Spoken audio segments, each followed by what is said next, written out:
They had Speedball go over Rocky kind of in a squash. MJF and Kenny Omega did a dueling kind of promo. Mm-hmm. Basically, they did this thing. It's the God versus the devil. Yeah. And all that. And I was like, that's a kind of interesting thing. But it also feels like kind of like a test tube thing. It's like somebody thought of this God versus the devil thing and decided that's the selling point for it. It's like it's just written to be on posters and stuff like that. And you know, I just got to say, I didn't. Go ahead, Rich. No, go ahead. No, finish it.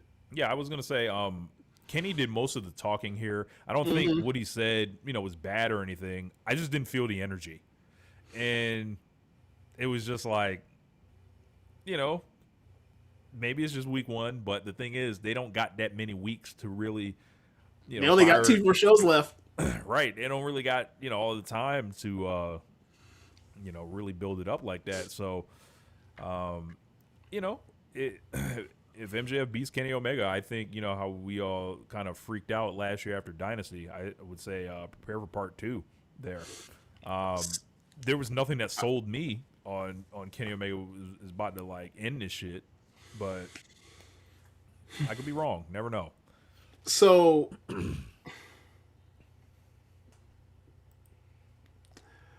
when Kenny Omega had to say out his mouth, the pro wrestling God versus the devil, I could see the diverticulitis in his eyes. He didn't want to be there. It was very similar to when he made that face by the ring ropes with Jericho before he had to say, I'm getting the fuck out of here. I'm about to almost die. I can feel that energy. I was like, he don't want to be here saying this stupid shit. Somebody put him up to say this shit and he had to go through with it. So poor Kenny. Yeah, it's just like, can we just ring the bell? Like, can we God get versus the devil?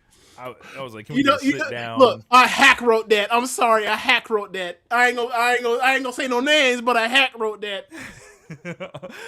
But yeah, I saw it and I was like, all right, they're gonna do a contract signing next week, so they'll talk again, and I'm sure MJF will do his cut downs of Kenny, and Kenny will answer him and fire up. It just feels like it's about to be very by the numbers.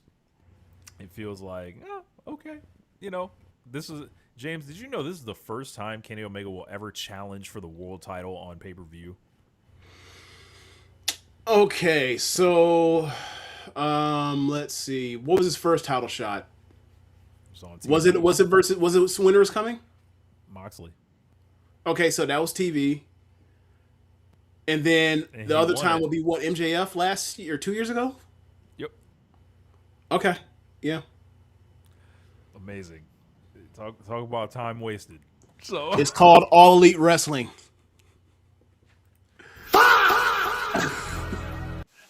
How many times do I have to say this? Why do I feel like I have to say this like three or 4 times a year? It's called All Elite Wrestling. Now, granted, like I said, they've done a really good job of not over-relying on the Elite the same way that they did with the NWO. I'm just saying, people want to dance with the people that brought them to the show, you know? Look, man. Has been out of the title picture long enough for it to be now. If he's healthy enough and up for it, if he wants to do it. I kind of want to see a Kenny Omega babyface title run in AEW. I've only been asking for it since the inception of the fucking promotion. Yeah, like I wish that Kenny Omega wanted it. Look, I don't know him personally, right? Been fortunate to interview him before, you know, but I can't want it or feel like I want it more than he does. Right. At this stage. Like, I'll give him this. He's doing better than he was out here doing them stupid ass weightlifting skits with Michael Nakazawa back in 2019. So he's doing better in that regard. So yeah, same thing. He's going out there. He's having the great. Swerve did a lot for Kenny to get him built up again, to get him to this point. For me, it would be a waste, you know, to beat Kenny here and send him back when so many people are clamoring for the babyface title run, for the living legend, the god of pro wrestling, to take his spot, that everybody in the promotion respects him, in the company, all the fans. This is the fucking guy that brought everybody to the fucking dance, like in a roundabout way. Like, it's like every new wrestler that comes in, they want to test themselves against Kenny Omega. They want their dream match with him. They want to have their 5-star match with him. Like, there's only so many years we're gonna have left with him. Hell, maybe year, no plural. So at this point, it's like it feels like a do or die situation here, and it just feels like it's gonna be very interesting. Whenever the end of Kenny Omega's AEW career is, the day I sit down and basically break it all down, I'm going to feel like a lot of time was wasted, a lot of things weren't capitalized on, and we missed a lot of opportunities when we could have deployed them in bigger and better situations, and they did not, over and over you mean again. He spent like the first 3 years of promotion getting over a guy that can no longer challenge for the fucking title ever again. What do you mean time's been wasted? So I was like, Hangman gonna make a deal with the devil. We haven't heard your thoughts on Hangman. I mean, Hangman has his new story.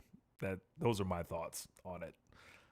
And, I don't think this is a situation the way the Cody thing played out. Like, I don't think there's pressure for the company to stick to that. I think they got a good buy rate out of this now, and Hangman's story leads him eventually back to the title. Like, I don't buy it. I think the stip's getting broken, and we'll cross that bridge when we get there. Yeah, but they're as gonna far break as that Kenny, step after being in promotion for almost 7 years, and be like, we don't break steps. They're gonna break that step. That's exactly what's gonna happen. Yeah. And as far as Kenny again, like I said, this is the guy like a lot of people want. They want that Ospreay Omega bad.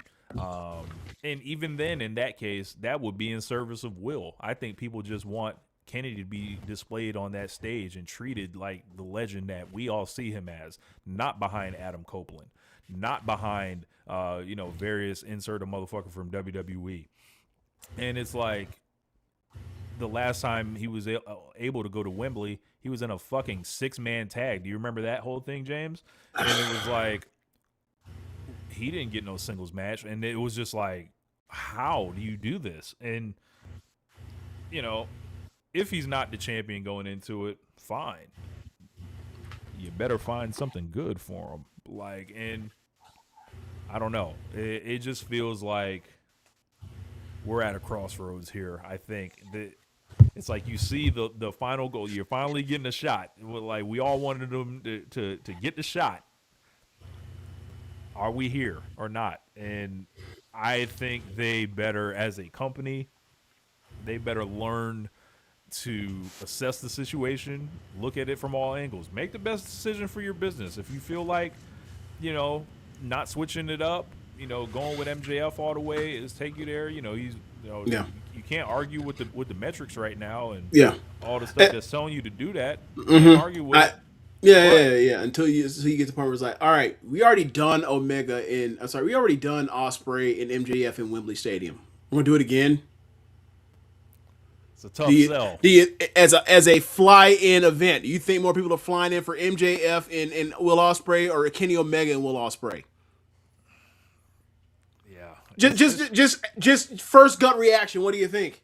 Yeah, it's just a hard sell. Like, and just for and that's no knock on MJF and his title run so far, because his title run's been great. This is the best that he's been used since CM Punk, in my opinion, in AEW. But it's like, hey man, you are a heel champion. You don't need a long title reign. You got it in December 29th. If you were to lose in April 12th, after Adam Page has had however many months that was, it's like, okay, too shorter title reigns, and then with a Samoa Joe sandwich in between that one as well. Yeah. And as Samoa Joe is like a 2-time champion, and it's like Yeah. it's tough. Samoa Joe, 2-time champion. Kenny Omega, get fucked. All right. That's Cool. kind of crazy. Cool. That's insane. I think to ask your audience to just accept this, and it's fucked up. Like honestly, like, and it's like, all right, if you think about it in even another sense, it's like, for me, I'm glad Kenny Omega has probably been very well compensated over the past 7 years for lending his group's likeness essentially and selling it so they could build a promotion in their image essentially. Like, and there's gonna be a day when he departs the company, and we're all gonna look back on this shit and be like,